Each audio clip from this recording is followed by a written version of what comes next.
Bismillahirrahmanirrahim. Assalamualaikum warahmatullahi wabarakatuh. Alhamdulillah wassalatu wassalamu ala rasulillah wa ba'd. Teman-teman mahasiswa, hari ini kita akan membahas satu tips singkat gitu ya, mengenai metode pengumpulan data di dalam penulisan sejarah Islam masa klasik dan pertengahan, terutama yang menggunakan sumber-sumber primer berbahasa Arab. Ini sebetulnya bukan metode pengambilan data yang baru begitu. Ini sudah lama dilakukan oleh para peneliti, hanya saja memang menurut saya ini cara yang sangat menarik sekali. Kita pakai satu sampel penelitian yang ditulis oleh Hayyim G. Cohen di tahun 1962. Memang ini penelitian yang sudah cukup lama, tapi dia adalah salah satu yang paling awal menggunakan cara ini. Dalam penelitian ini sebetulnya dia ingin membahas economic background and the secular occupations of Muslim jurisprudence and traditionis. Pada intinya itu dia ingin melacak sebetulnya para ahli fikih dan ahli hadis Muslim gitu, tentu saja di era awal gitu ya, terutama dari awal Islam hingga abad ke-11 pertengahan abad ke-11 Masehi atau kurang lebih sekitar 470 tahun pertama daripada Islam. Dia ingin tahu sebetulnya ulama tuh mereka bekerja apa enggak begitu, atau mereka hanya memang ya pekerjaannya memang sebagai ahli hadis dan ahli fikih, apakah mereka punya pekerjaan atau tidak begitu. Nah, mereka pengen tahu, si Hayyim ini pengen tahu, dia pengen telusuri, lalu dia ingin semacam kasih kesimpulan gitu ya, apakah ada pola tertentu gitu ya, sehingga misalnya berapa persen ulama yang bekerja sebagai apa, berapa persen yang ulama memang pekerjaannya itu murni sebagai akademisi dan seterusnya begitu. Pertanyaannya adalah bagaimana kita tahu lalu melakukan survei terhadap pekerjaan mereka gitu ya, atau sebenarnya ini lebih bukan ke pekerjaan, karena kalau pekerjaan itu mungkin datanya akan agak sulit dicari, sehingga dia memperluas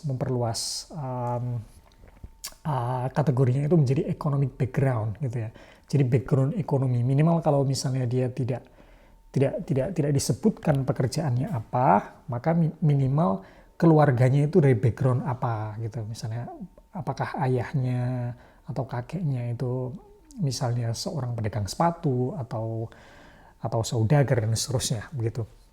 Nah, yang dia lakukan adalah dia melakukan survei terhadap apa yang disebut dengan sumber-sumber primer dalam kategori at-tarajim wat tabaqat atau kamus biografi begitu ya.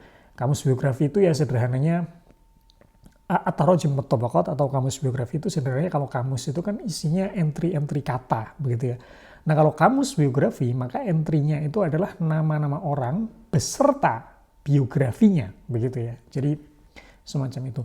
Nah, yang dia lakukan adalah dia melakukan survei terhadap 19 kamus biografi gitu ya, yang memuat kurang lebih gitu ya, memuat daftar nama-nama ulama, terutama ahli fikih dan ahli hadis yang hidup di sekitar 500 tahun pertama Islam, atau ya sekitar 5 abad pertama Islam gitu ya.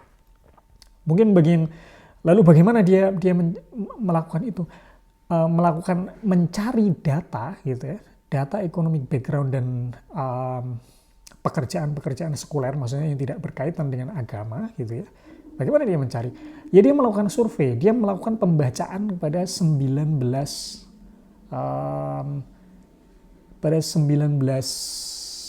kamus biografi ini begitu ya. Nah, dari 19 ini dia membaca sekitar ada 30.000 entry. Jadi dia membaca 30.000 biografi, yang mana 30.000 itu karena sebagian darinya itu sebetulnya orang yang sama. Misalnya dari buku satu dengan buku yang lain itu yang dia jelaskan itu buku yang sama. Maka kalau di total sekitar ada 14.000 individu yang dia baca kamus biografinya begitu ya. Yang itu dalam waktu rentang sekitar 470 tahun pertama Islam gitu ya. Mungkin sebagai ilustrasi kita langsung lihat saja, misalnya di sini dia membaca At-Tabaqat Al-Kabir gitu ya, karya Ibnu Sa'ad yang meninggal tahun 230 Hijriah. Maka Maka ketika dia meninggal 230 Hijriah, maka entry nama-nama orang yang ada di dalamnya itu adalah orang-orang yang hidup sebelum tahun 230 Hijriah begitu ya. Nah, kalau teman-teman lihat nih misalnya Tabaqat Ibnu Sa'ad, saya kira ini aksesnya mudah, ada banyak di internet. Nah, nanti isinya akan semacam ini. Jadi isinya itu adalah daftar nama-nama orang. Nah, ketika Anda baca di sini akan ada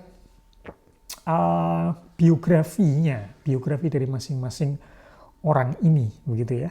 Nah, biasanya mereka membagi ke dalam apa yang disebut dengan tabaqat. Tabaqat itu ya mudahnya itu adalah generasi tertentu begitu ya. Jadi misalnya paling sederhananya itu mereka membagi berdasarkan era generasi. Generasi pertama itu generasi sahabat, kemudian generasi tabi'in, kemudian generasi tabi'in dan seterusnya. Di dalam generasi sahabat itu sendiri biasanya mereka para penulis kamus biografi ini membagi lagi begitu, karena generasi sahabat itu ada generasi sahabat yang tua, generasi sahabat menengah, lalu generasi sahabat yang sahabat muda. Artinya dia itu statusnya menjadi sahabat tapi mungkin dia masih sangat muda ketika hidup di masa Nabi gitu ya. Mungkin misal di masa Nabi dia umur masih 15, 17 atau bahkan 13 dan seterusnya. Itu masuk dalam kategori sahabat muda begitu ya. Tapi nanti ada sahabat-sahabat yang memang tua begitu ya. Jadi hidup di era Nabi itu memang sudah dewasa atau bahkan usia yang cukup lanjut ya. Mungkin ada yang sangat lanjut, ada yang dewasa saja begitu dan seterusnya. Nah, mereka akan membagi itu. Jadi kita lebih mudah juga begitu. Oh, ini kira-kira span tahunnya tuh hidup dari tahun sekian sampai tahun sekian gitu. Nah, cara dia mengumpulkan data adalah dengan membaca si entry dari setiap kamus biografi ini, begitu ya. Maka nanti dia baca, lalu yang dia cari adalah, ini contoh lain, ini adalah Tarikh Baghdad. Ini juga salah satu sumber yang dia pakai, yang dia lakukan survei terhadapnya. Yang dia cari adalah informasi mengenai pekerjaan, secular occupation, atau economic background, atau background ekonomi.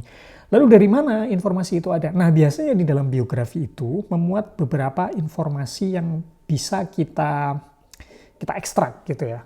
Pertama yang paling jelas adalah nama gitu ya. Jadi biasanya dia akan nulis nama lengkap Ibrahim bin Siapa bin Ahmad bin Bashran bin Zakaria bin Ahmad bin Hajjaj dan seterusnya. Tapi di sini dia akan memuat apa yang disebut dengan kunyah. Kunyah itu penisbatan dia terhadap bisa tempat, bisa pekerjaan orang tuanya, bisa macam-macam begitu ya. Yang paling umum itu misalnya Al-Baghdadi ya, berarti dia berasal dari Baghdad gitu ya. Misalnya Ad-Dimashqi dan seterusnya. Itu dinisbatkan kepada tempat. Tapi ada kalanya ada informasi yang menisbatkan dia kepada pekerjaan dia atau kepada background ekonomi keluarganya gitu. Misalnya saya kasih contoh di sini ada atau dikenal dengan gini, namanya adalah Ibrahim bin Ahmad bin Bashran bin Zakaria bin Ahmad bin Al-Hajjaj bin Sayyar bin Bayan, atau juga dikenal dengan Abu Ishaq As-Soyrofi gitu ya. Abu Ishaq ini ya sebutan lain begitu ya. Dia punya nama Ishaq, punya anak namanya Ishaq sehingga disebut Abu Ishaq begitu ya. Lalu dia punya pekerjaan, asumsinya di sini As-Soyrofi itu artinya adalah money changer. Jadi dia itu punya profesi sebagai penukar uang begitu, mata uang asing begitu. Nah, informasi semacam inilah yang kemudian dia sarikan. Tentu saja dari 30.000 entry itu tidak semuanya memuat informasi ini begitu ya. Dari 30.000 yang dia baca dari 19 kamus biografi itu, dia hanya menemukan sekitar 4.200 entry yang memuat informasi mengenai economic background gitu ya, background ekonomi. Nah, ini saya kira menarik. Lalu dia kemudian ekstrak data yang semacam ini, As-Soyrofi, bisa Al-Iskafi itu misalnya tukang sepatu, atau misalnya Al-Bazar, Al-Bazaz, nisbat-nisbat yang semacam itu yang menunjukkan pekerjaan dia gitu misalnya. Atau minimal kalau bukan pekerjaan dia, itu background dari keluarganya. Entah itu bapaknya atau kakeknya begitu. Nah itu kemudian dia sarikan, dia kumpulkanlah itu, lalu dia temukan sekitar ada 4.200 dari entry itu yang memuat mengenai informasi, ya ini ya, 4.200 whose occupations or economic background are known to us gitu ya. Lalu dia kumpulkan itu, lalu kemudian dia bisa menyarikan dari 4.200 itu, oke, dia bikin prosentase. Nah, menariknya kalau teman-teman lihat di sini, misalnya, lalu kemudian dia bisa bikin kesimpulan, oke, 22% dari 4.200 sampel itu tadi, mereka bekerja di textile industry, di industri tekstil. Ini menarik sekali. Lalu kemudian dia juga dia bilang 13% itu ada di industri makanan gitu ya. Ini pekerjaan para ahli hadis dan para ahli fikih. Ini menarik ini.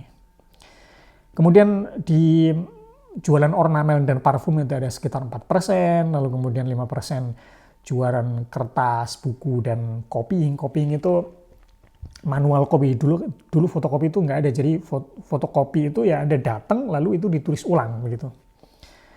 Kemudian hides itu kulit, metals and wood. Ini ada beberapa dan seterusnya. Lalu dia bisa bikin kesimpulan-kesimpulan. Artinya sebetulnya menulis sejarah dengan cara seperti ini, kita terutama sejarah Islam gitu ya, Islam masa klasik pertengahan dengan data kamus biografi yang saya kira itu adalah salah satu karya yang cukup ekstensif di dalam sumber-sumber primer sejarah Islam. Kita bisa menyajikan data-data yang sifatnya angka gitu ya, dan itu sangat menarik. Ada beberapa karya lain yang mungkin ini adalah contoh yang paling bagus, salah satu yang paling bagus. Ada contoh lain misalnya karyanya profesor dari Columbia University, Richard Boulier, dia menulis Conversion to Islam in the Medieval Period.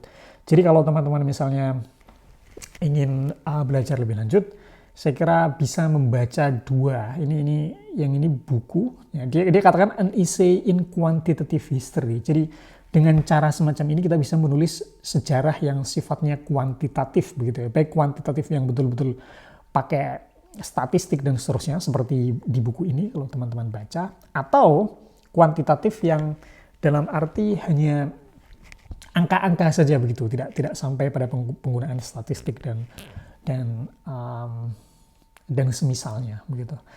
Saya kira itu mungkin ini terlalu panjang, tapi saya yakin ini akan bermanfaat dan bisa diduplikasi caranya gitu ya, bisa dipakai untuk menulis paper atau bahkan kebutuhan skripsi begitu ya. Saya kira cukup sekian, semoga bermanfaat. Assalamualaikum warahmatullahi wabarakatuh.